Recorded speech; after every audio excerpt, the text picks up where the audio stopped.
just, being a female, because I am, for the most part, like the only female in the room, like 90% of the time. Mm-hmm. And also just being a black female too. So like if there are other females in the room, they're not necessarily black either. So like what I did, like when I first started, so I started working in the field 2 weeks after I graduated from college. Hi, everyone. It's Chantel with the Developing Athletes Podcast. We're back again, me and Shadzilla. But today we are so extremely excited to have with us our first female guest, Miss Brittany Hardy. Welcome. Thank you. The silent Thank killer. You for having me. The silent killer. Now, I just want to kind of just preempt that with a little bit. So she is our first female guest, but by no means is she a stranger to sports. Brittany has won 11 Emmys related to sports programming. That is an incredible feat. Certainly not an easy one. And I am so excited to hear the journey about how you got there, because you are a female in the NBA, yes, in the NBA space, yes, or in the sports space in general. Is that correct? That is correct. Just in general. So I've touched every sport, not just the NBA, but yeah, like at first you get challenged as a female, but now at the stage that I'm in, so I'm a senior writer producer at TNT Sports. Now that I'm a senior writer producer, and I've like made a little bit of a mark in the sports industry. A little bit or a lot of it? A little bit. Okay. You ain't got to be humble on Developing Athletes Podcast. Man. You ain't got to be humble. Like people know my work and they know my work ethic, so I no longer get challenged anymore. But I was when I first started, for sure. So speaking of that, tell us what those challenges were, starting out, trying to make a name for yourself. We know that you're the head honcho now, but like trying to make way for yourself leading up to that. Like, what was those challenges, especially being a female in such a big industry? Like I look young, so like I look like I'm like 18 years old, you do. But I'm not. Shout out to whoever made you. 100. Good genes. So just on the strength of that, like people try to challenge you because I look young, and they may not think that you're knowledgeable in like sports or even production, and then just being a female, because I am, for the most part, like the only female in the room, like 90% of the time. And also just being a black female too. So like if there are other females in the room, they're not necessarily black either.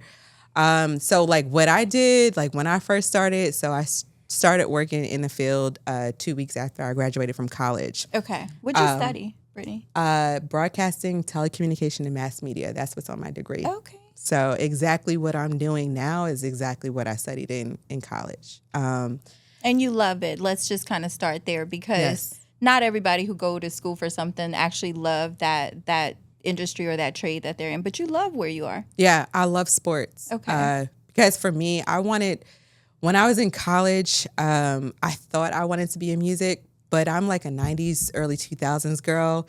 And I saw the music changing when I was in college. And I was like, where would that put you now? Okay. I don't think I could do this. And so like with sports, like my dad, he wanted 2 boys. He had 2 girls. And so he kept us in sports. So I played basketball. I ran track. I did karate, all of the above. I tried every single sport just in general.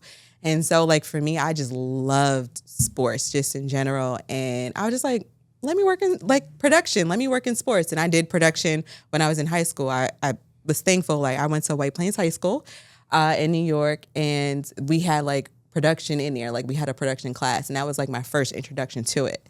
And then in college, we literally had an online like television show, if that makes sense. Yeah. And so we had to interview like our Temple like athletes, and then we had to edit our own projects, and then like it would go on the internet. So it would be a weekly show. And so from there, I got the experience from like work, because there's a lot of different there's a lot of different producing hats that you can wear.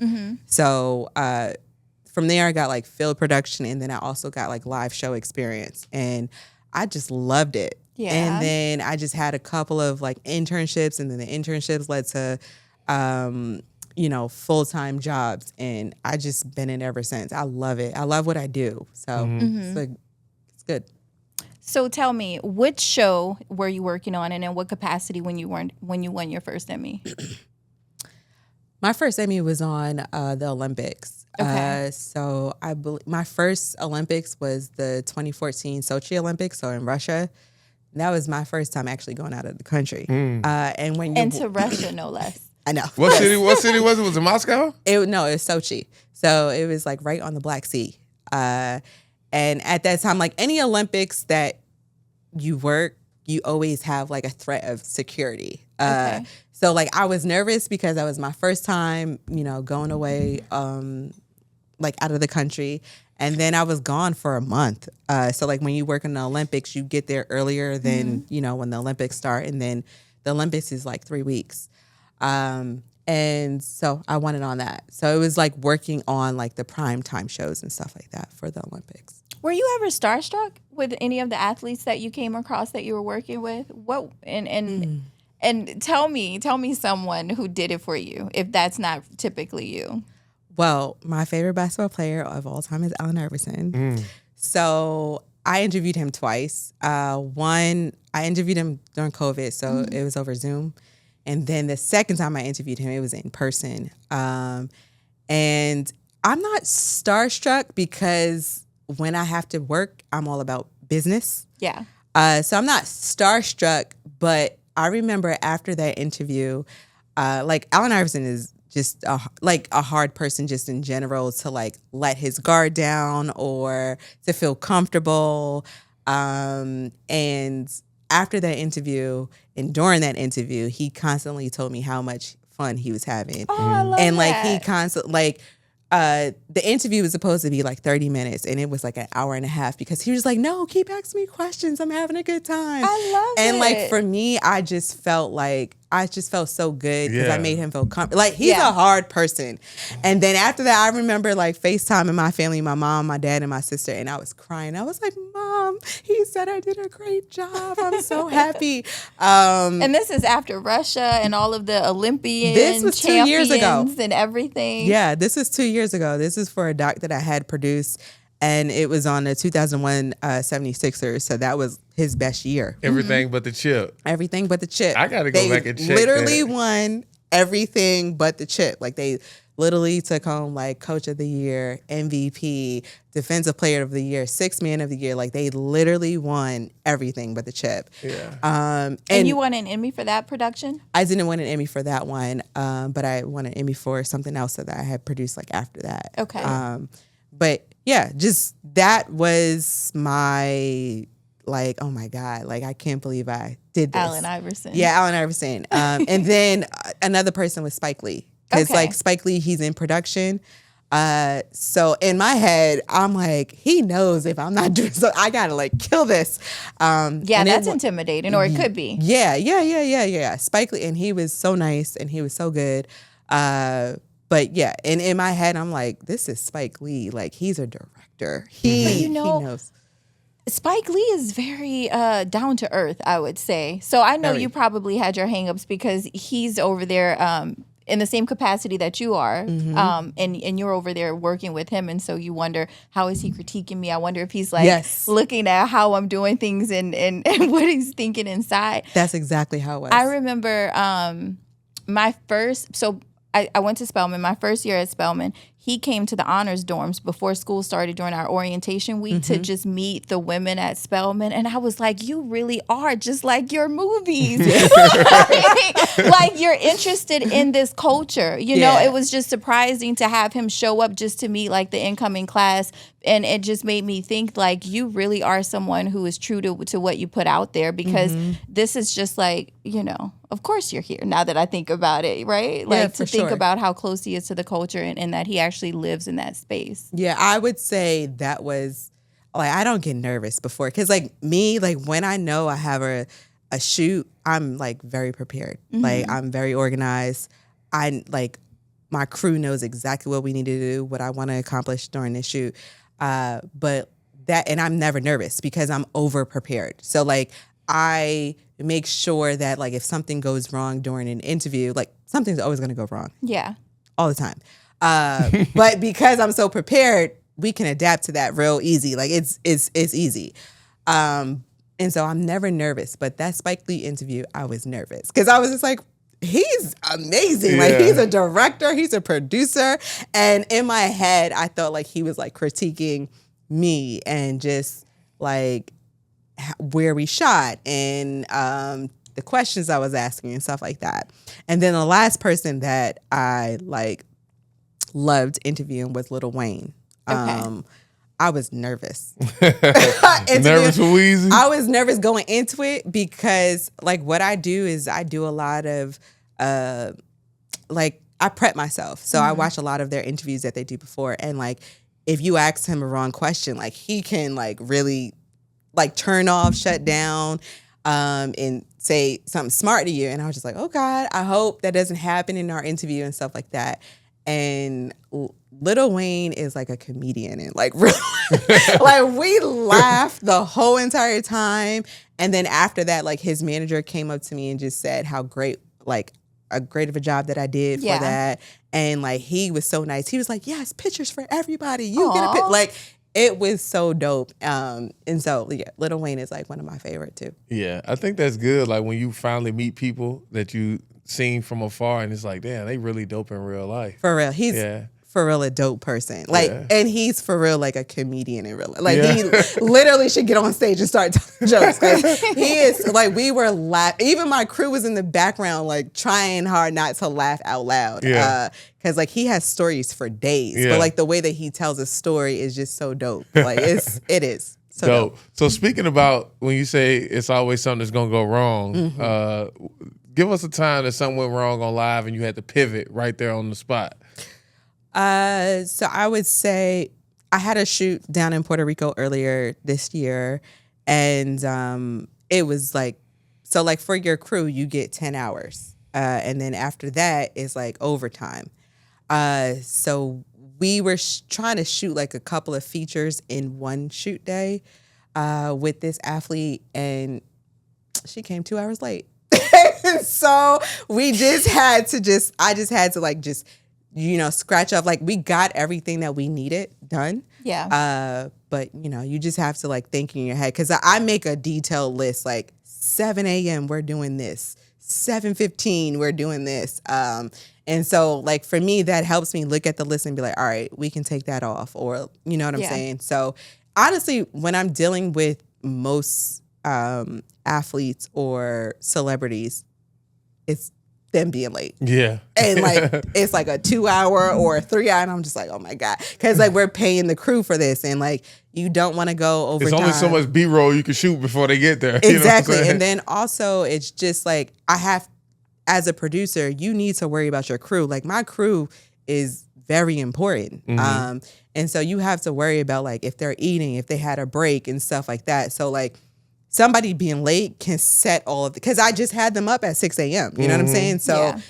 someone being late can set that all off track because your crew can be cranky and you don't want a cranky crew either. So I have to worry about everybody in that room. Yeah. For sure. Did you see yourself here at 36? No. It's a blessing. You killing it, dog. I'm thankful. Like, it's a blessing because I moved down here when I was 30. And just everything that has transpired ever since I moved down here has been a blessing. So I can't thank God enough. It's been a blessing. That's all I can say. Can you name off, because some people may not be familiar with your resume as we are, can you name off some of the productions that you've worked on or written for or produced? Well, you can at least start with the Emmys because that's 11 right there. If you can remember them all. Well, for the Emmys, for the Emmys, I've won 11. Some of them were on the Olympics, just on like the live show production and stuff like that. I work on Inside the NBA for TNT. So a lot of them was on that. So like for Inside the NBA, I would produce like features or teases and stuff like that to air on that. Or features. And the guys would talk about it. And then the last Emmy I won was on a tease that I produced, and it was on 50 Years of Hip Hop. So I interviewed rappers, and then I also interviewed athletes, and then I just showed how like the NBA and hip hop, they're intertwined and they go hand in hand. Right. Yeah. And it was just dope. It was just a dope. I wanted to do that. I brought that idea to my boss, And like one thing about me is if I'm passionate about something, I'm pushing that thing. Yeah. And so like I brought that idea to my boss, and my boss was just like, okay, cool. And then he had some questions. And so like then I would just put something on his schedule, like, nah, we're about to talk about this again. And so I did that like 3 or 4 times. And then after I did that like 3 or 4 times, he gave me the green light to do it. So I was so happy that I like pushed it, because I just felt like not a lot of people do that. And like my boss is not one, and I love my boss, but my boss is not one that's going to push me to want to do something. Like he wants to see it in you. Like he wants to see that grit in you. And if you don't have it, he's not about to be like, well, Brittany wanted to produce this, and I remember she sent, like, no. So I just kept pushing and pushing and pushing. And then he, gave me the green light for my budget. And it was off running. I love that. I love that it was your idea more than anything. Do you think that people don't realize how ingenious and just how talented that Black women could be in this space?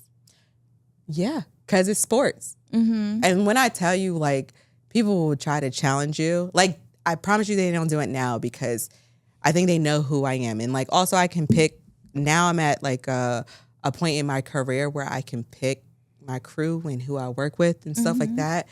But at first, people would try to challenge, like, if I knew basketball. You can't challenge me on basketball. You can't challenge me on track. Like, do you know the stats and all of that stuff? Or I'm not like I did play basketball, but I'm not like a stats girl. Like, I can't say, oh, well, Allen Iverson in 2001 had 21. I can't do that. But I can tell you, like, if he won a championship. I can tell you what position he was playing. I can tell you, like, maybe the starting five. Like, I can tell you, like, things. And I mean, I know the players. So I can tell you that. But I'm not like a stats. But you know girl. Your stuff, I know my stuff. Yes. Yeah. Like, and I know if, you know how like guys always think that just because you're a guy and you're having sports talk, they think like, they know everything about it. They're above you. They're above you. Like, you don't know as much as I do. You know what I'm saying? I can tell if someone is BSing, and I'm like, actually, no. Yeah. that's not what happened. But yeah. So let me ask you this, Britt. What's one of the boldest risks that you done took on a project creatively? Like, man, I'm finna go outside the box. This ain't the norm, but I know this needs to be in this piece. That's a good question. Maybe the last like big pieces that I had to work on. So we just got the French Open. It's called Roland Garros, so not technically the French Open anymore. And I had the opportunity of being Venus Williams' producer. And again, we just got it. There was no blueprint. There's nothing. So everything that we produced, we shot, all her questions, whatever, like it all had to come from me. Like even how it looked. And so like it was a good challenge though. It was a challenge for me because I have to make my bosses happy. I have to make her team happy. I need to make sure that she wants to come back the next year, right? To want to do this for me. And I don't know tennis like that, to be honest with you. And I'm talking to like one of the greatest tennis players ever. So like, for me, it was just taking that project right there, just like not know tennis that well, but I had to like dial in and like figure it out. Even know like the heavy hitters now and in the past too. And then also creatively making sure that she was okay. So like when I'm on shoots or when I'm thinking about projects, to me, like if I'm her producer, so I'm Venus Williams' producer, I need to make sure that like she feels good. She feels safe. She's like the pieces that I'm producing, she's gonna feel good about it when it airs on TV. And so like for me, that was the most important thing. So like from the graphics, from the questions, from just the ideas of what we were doing. All of that was like outside of the box because we didn't do it. There was no blueprint. And she was happy with it. My bosses was happy with it too. So I was very proud of that. So, okay, you've sat down. I've sat down with some athletes in doing this show, right? But you've sat down with so many athletes who have just so many various backgrounds, different experience. What is one takeaway that you have that you could say, well, this rings true, or this is something that I can see across the board and as it relates to athletes. Is there anything that you've kind of picked up on in interviewing them that you feel like is just a staple in that space? It's very basic. Like, they're humans. That's it. Like, athletes are humans. It doesn't matter if you're talking to Jordan or if you're talking to somebody that's still in high school. Yeah. And like, for me, I'm a big person on like, I don't like surprising people. So like, say if I know that I have to talk about like something serious in an interview, I'll go to them first before we start to roll cameras, and I would just say like, hey, this is like something that we need to talk about. You feel good about it?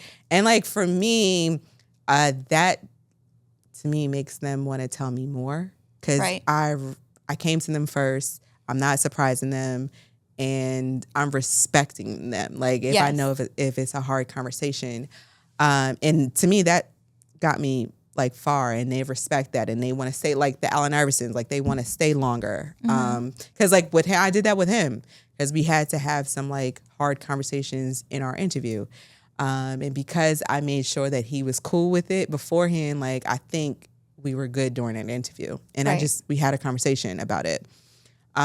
So that's the one thing I would say, like, they're humans. Like, even though they may be on TV, like, they are people.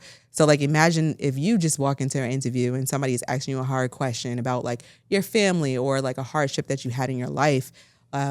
You would want to be privy to that before the interview, and you got to give them that respect. I would certainly want to be humanized. Yeah, exactly. So that's how I approach all of them. Yeah, just like you that. Humanize them, whereas the world may not. Yeah, yeah, and if they do, I've never had anybody that say no, I don't want to talk about that. But no, I've actually had one person say that. But once they say that, I'm respecting it. I'm not about to like continue to like build on that. Yeah, because like, even though. Maybe I may not interview them again, but this is a small industry in sports. Everybody knows everybody. And I don't want to, get that reputation as a producer that doesn't respect boundaries, or like that is disrespectful and stuff like that.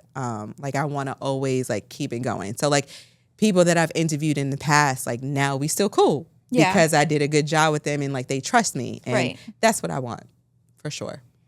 So I know your dad wanted 2 sons, or so you say he did. Do you think that he's happy with the result now, though? Yes. Okay. Yeah, because I bring them along. You bring him along? I saw, because he be at NBA TV and all that. Exactly. I bring them along. Living his best life. Yeah, I bring them along. So they've He's met like, the my regular son wouldn't have been able to do this. I should have had 2 bricks. You know what I'm saying? Exactly. I bring them along. Like, the Olympics, I'm thankful for like my parents. So like, if I'm experiencing something, it's just like the greatest thing for me is to be able to like give tickets or like bring my parents along. Like, even when I'm interviewing athletes, sometimes I just have them in the background. Like, they just come and just sit in the background and stuff like that. Special. Because like my dad, when I like, I don't think anyone is a bigger sports fan than my dad, especially for New York sports. I know that Knicks was a tough pill to swallow now. My dad thinks he's the owner, the coach, everything of the Knicks. Like, I swear to God, and the Giants. The Knicks. He literally like will tape the games, and then he'll keep on rewatching them. And I'm like, Dad, are you breaking down plays? He rewatches the games too? I swear to God.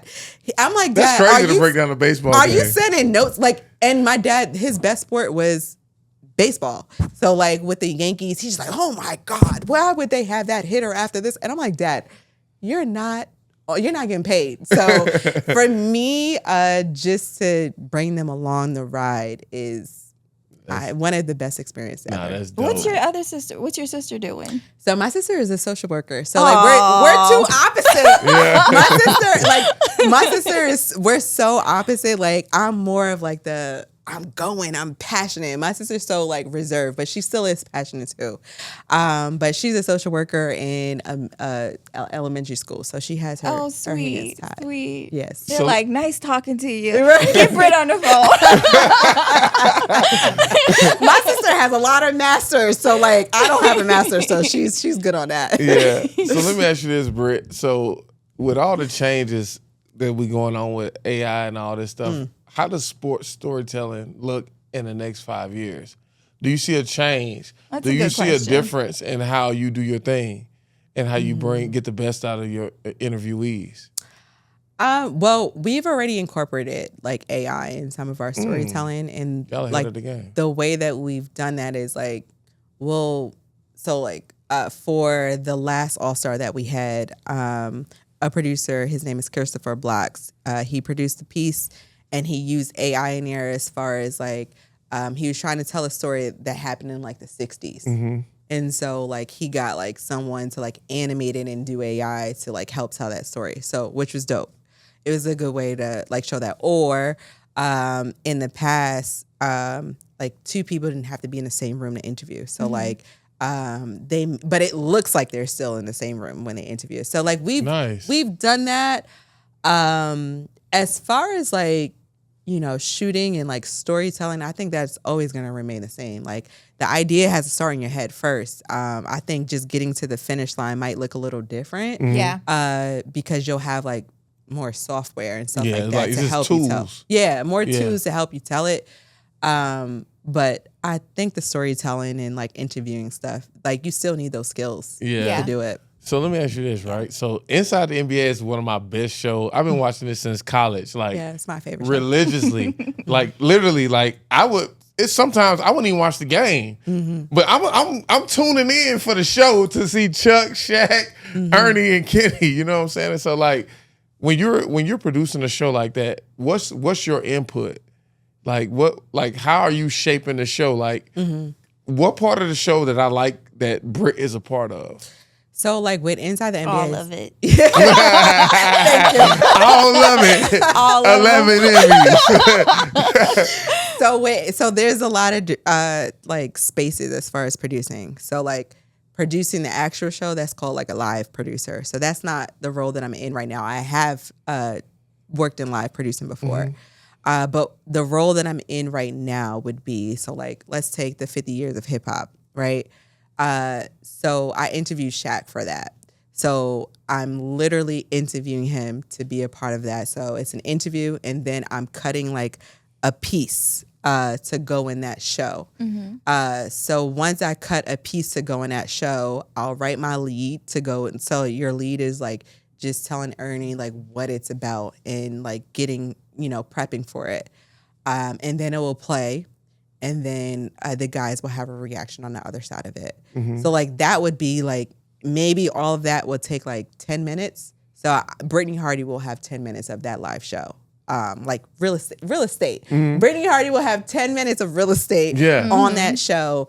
And for me, because like Inside is such a staple in everybody's houses. And like also just like Chuck and all of them, they're very like in the know too when it comes to things. Like 10 minutes is good enough. Like once I get like, when I see my piece air during that show, like there's no better feeling than that. Seriously. Because that's the only show that I moved down here. I literally moved from New York. Show. Yes. I moved from New York to Atlanta to work on that show because to me, I think that's the greatest live studio show, period. Yeah. No, I think so too. Like I said, man, like, damn, I don't want to date myself. Like, I've been watching this since college. Like, well, we about 20 years in, dog. Like that's crazy. I was watching. We have over 30 years of that show since before they brought Shaq on. You know, I remember when Shaq was first on there, and then he was still trying to adapt and find his way on there. You know, me too. But speaking of real estate, you're a real estate developer yourself. Yes. Yeah. I don't want to tell my ultimate goal yet. Okay, well we gonna keep. Well, I know it. Well, we gonna keep it. Yeah, we gonna keep it. Because you're my mentor, and I want you to hold me accountable. So that's why you know it. Yeah. But me, you, and God, we know what the ultimate goal is. But yes, I do want to build affordable housing. So yeah, I think that's a great project, and we don't got to get into the details. But man, we're gonna work together and make sure you get to that because I think it's a great feat to do that. So we'll keep that on the wrap. Yes, I'm excited about that aspect of real estate for sure. Yeah, for sure. Because I think for me, I like to like help tell people stories, if you will, or like help just in general, just help people just in general. And I think like in like what I'm doing in production, like I'm getting people's stories out there. That's like one way I feel like I can help somebody.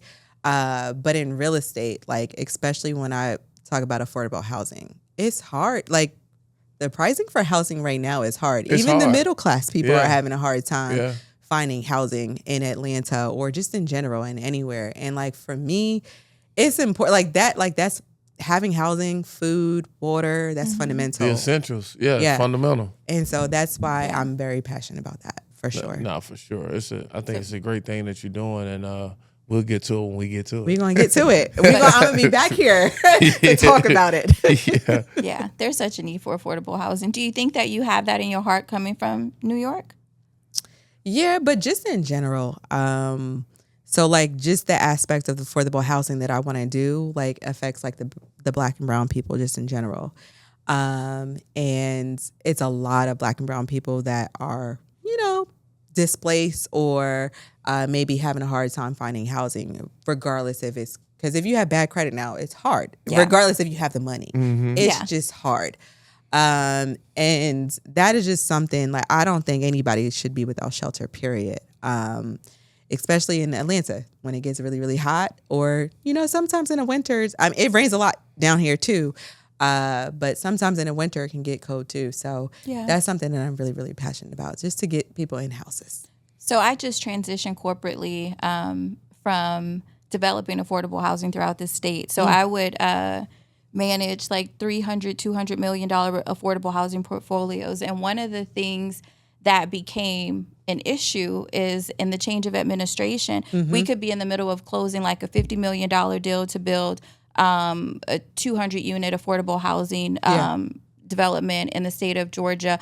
And we're in talks with HUD already. We're in talks with DCA already. And then some pushback comes or now the closing is on hold because funds are in limbo because of the administration change. So just kind of seeing that, wow, yes, we're in the business of developing affordable housing, but at an instant, administration can change, policy could change, different things can change, and then that funding that you had available that we leverage from a tax credit standpoint to be able to develop affordable housing is gone now. And so what does that mean for everybody? And so it becomes critically important for people who develop to understand without maybe governmental funding, how do I still get affordable housing to the people who need it, knowing that administration can come and that could be no longer a thing, right? It's not a viable option for funding, but how do we continue to help Black and brown people be able to obtain affordable housing? It is definitely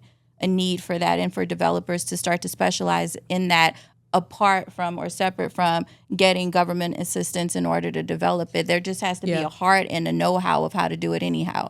So that's the thing. So like I have rental properties now. And so like in my rental properties, I have Section 8. And I know like this administration is like trying to put a cap on how long you can have Section 8.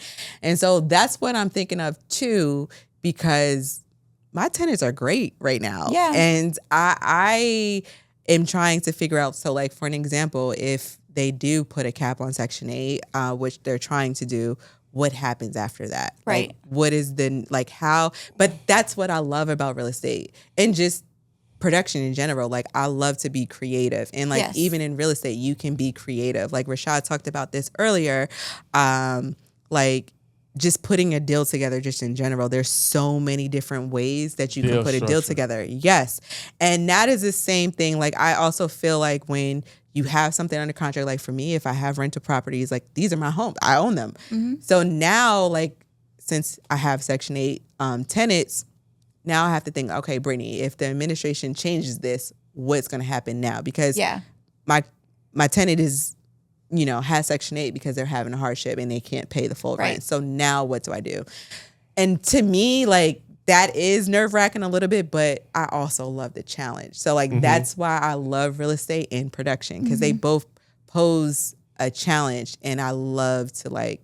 be challenged. To be challenged and, like, conquer that thing. So, I think you're going to kill it in both. I mean, you already killing it in production.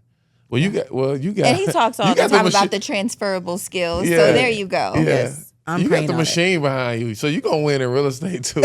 I'm praying on it. Seriously. That is something that I've been praying about. So Hey, if you out there and you want to learn how to do real estate development, whether it's building single houses, communities, or tiny home communities, join the Post Pro community today. I'm in there giving game. I'm walking you through all of our $60 million in developments. I'm showing you everything. I'm connecting you with the vendors. We're doing property walks, the whole nine. Click the link below and join today. So on the production tip, if you could send yourself an honest, raw text message at the beginning of your career to prepare you, like, what would it be? Like, if you wrote a letter to yourself or if you wrote a text message to yourself, what would it be? My first couple of years in production wasn't easy. And I told you, because it was like being challenged a lot. And just in general, like coming out of college, I was a little naive. Because like coming out of college, like if you make good grades in school, you see it. Like you just have good grades. Like if I got a 90 on a test or if I got 100 on a test, you see it because I studied, and like my teacher can't take that from me. But like going into the working fields is different.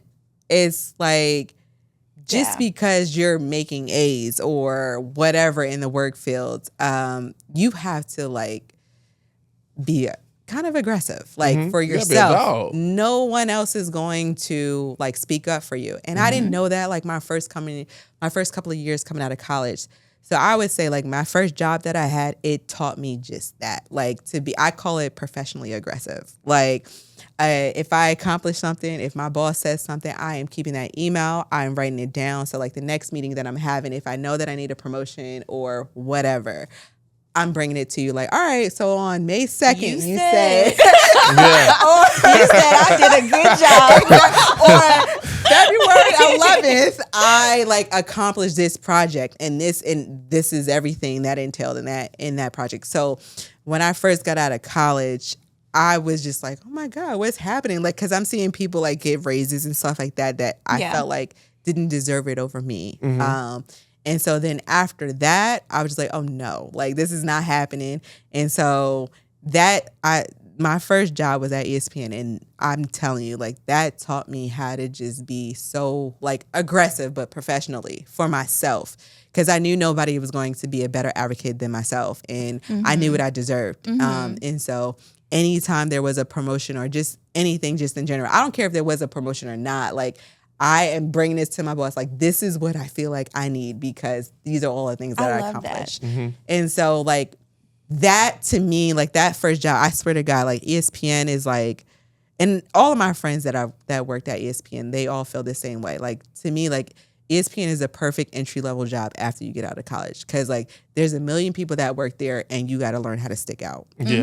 Period. So you saying ESPN is a great entry level? It's a great. Is it because they don't pay as well? That too. But you get a lot of training, you get a lot of experience, and you learn the game, and then you go elsewhere. Yeah, and you just learn how to be aggressive professionally to stick out. I wish I'd known that. My first job was in New York, and my boss, I remember, because I'm from Louisiana. I went to college in Atlanta, but from Louisiana, so Southern hospitality, Southern everything. Yeah. I felt like, and this is me even moving to New York, I thought, I learned very quickly. I thought, though, growing up, when you make eye contact with someone, you're supposed to speak to them. I went through it. Listen, but I remember my boss, because I remember growing up, even in a McDonald's drive-thru, they confirmed my order. I'm like, yes, ma'am. And so in New York, my boss, it was, we're talking, and I was like, yes, ma'am. And she was like, Chantel, call everybody in this entire company by their first name because you could be them. So don't all of the yes, ma'am, Mr. whatever. She was like, I understand that and I appreciate it, but you could be me. So call me by my first name because I would have to call you by yours, or I would call you by yours because I think that we could be in each other's roles. Yeah. So I wish that I had knew that sooner, but I'm thinking that, oh, well, I'm standing out because I'm just my little Southern charm or whatever. But New York was like, girl, go sit down somewhere with all of that. Like, they ate me alive for a little bit. I had to, I wasn't saying it ma'am or sir, but I would call everybody Mr. John, like Mr. Johnson or whatever. And I remember my first boss was just like, no, like basically the same sentiment that your boss told you, like, no, call them by their first names. And I had to adapt to that because my parents, Yes. if you're older, then you should address them as such. And so like that's why. But when I interviewed Spike Lee, I did not. You called him Mr. Lee? Yeah. I think that's the one person you can say Spike. Mr. Lee. I was not walking in there like, hey, Spike. Like, I was not walking in there. But like what I like to do before every interview is like off camera, I would say, what do you want me to call you? Do you want me to call you Mr. Blah? Or do you want me to say your first name? And they'll be like, call me whatever. Because believe it or not, in interviews, if you call somebody their first name or like you're cool with them, they will shut down for the rest of the interview. Believe it or not. And so I like to like address that first. Yeah, seriously. I like to address that first before we get started. So they don't feel disrespected or anything. But So let me ask you this. What's some of the, now you may or may not can speak on this. Like what's some of the big projects you working on now? Miss 11 Emmys, like. Well, so TNT, we did lose the NBA. Yeah. But are they moving somewhere else? How does that work? So yes, they're moving to ESPN. But since you don't work for ESPN, you don't move with them? No. So it's still going to be produced here in Atlanta. So like I'm pretty sure I'll have like, you know, something to do with it if I have to produce some like elements of the show. But it's the same crew, same everybody. Everybody gets to like produce it. So like TNT produced it, but it would just have an ESPN like logo on it. So we're going to basically get the same show that I love, just with ESPN on the bottom instead of TNT. That's the hope. Yeah. Okay, because we don't know. Because look, no, but Chuck already said he ain't changing. He's not. And you know ESPN one is person, Disney. he's not. He isn't. But let me tell you, Chuck is like the nicest person in the whole wide I world. know, yeah. So yeah. But yeah, we hope it's the same products, but we don't know. It gotta be, man. Or that's what makes it good and so authentic. You know what I'm saying? Chuck being himself, Shaq being himself, Ernie kind of pulling everything in, Kenny being the analytical, you know, savant. Like it flowed. You know what I'm saying? And like it's like every week we looking to see what Chuck gonna do next. Man, I remember the funniest part when he was talking about them big women in San Antonio. Oh my God. He was talking about them eating churros. I know. Everybody was like, And then look, so the next episode, I'm sorry. They wanted him to apologize. They wanted him to apologize. And he didn't. He like, I ain't apologized. He stood 10 toes doubled down. He stood 10 toes down. And he was like, no, I still think they're big. And I still think it, And he said they need to stop eating churros? Yeah, he said they started eating churros on a Riverwalk down there. He did say the Riverwalk too. He said where they were eating the churros. He does on not the play. Riverwalk. So look, the second funniest part, Chuck, when he was talking about you know how they go fishing? At the Riverwalk. He was like, don't even send them to Cancun. You know how you go fishing, so send them to Cancun? He's like, don't even, they quit. They go to fucking Galveston. With that dirty ass Beyonce's water. mama wrote him and was like, don't talk. Because I think Beyonce's mom is from Galveston and she ended up writing Chuck. But that's the truth, man. The water, She had time. dirty ass She water had in to stand Galveston. up. She had to stand up for where she's from. But it was so, that's why I tune in though, because it's so real and raw. You know what I'm saying? Like it ain't no fluff. Like, and they're very topical too. So like whatever is happening in the world or in the United States at that moment, Topical. they'll talk about it. Yeah, they're very topical. And that is what I love too. Because to me, I think what makes a good show or good TV just in general, for me, I love basketball. So when I can just sit and just watch legends talk about basketball, but it also doesn't feel like they're giving me like an X and O lesson. Yeah, exactly. And it's just like, and also like they can slide in like Beyonce or they can slide in like something that's very, very topical at that moment. I think that's what makes the show like the best because they don't go to production meetings. They literally just show up at the show. Literally, they just show 5 up minutes before and do what they do. Yeah, and do what they do. And I think that's what makes it so dope because they all are experts in basketball. And so you get a little bit of basketball in there, but you also get like real life stuff. Yeah. So I love that. Yeah. Relatable. So I got one more question for you, Britt. Okay. out of all the shows you've done, you've won Emmys, you've won awards and all this stuff, right? And I know this is gonna be hard because it's like asking like which one of your fucking siblings you like the best, or which one of your parents you like the best. Mm-hmm. Which one of the shows did you feel like I did my thing on? Oh no, that's not hard. Yeah, 2. 2001, the 76ers doc, Everything But the Chip, and then also 50 Years of Hip Hop. Those 2, and I produced those in the same year. Nice. That was a good year. It was a great year. It was a great year. And those 2, I just, like, I'm a very passionate person. And I just felt like I poured every single, like at the end of those, I was exhausted. Like I had to sleep for like weeks. But at the end of producing those things, like I just felt like there was nothing left that I could have done better. Yeah, I love that. I felt good. And like for me, I ate. Yeah. I ate.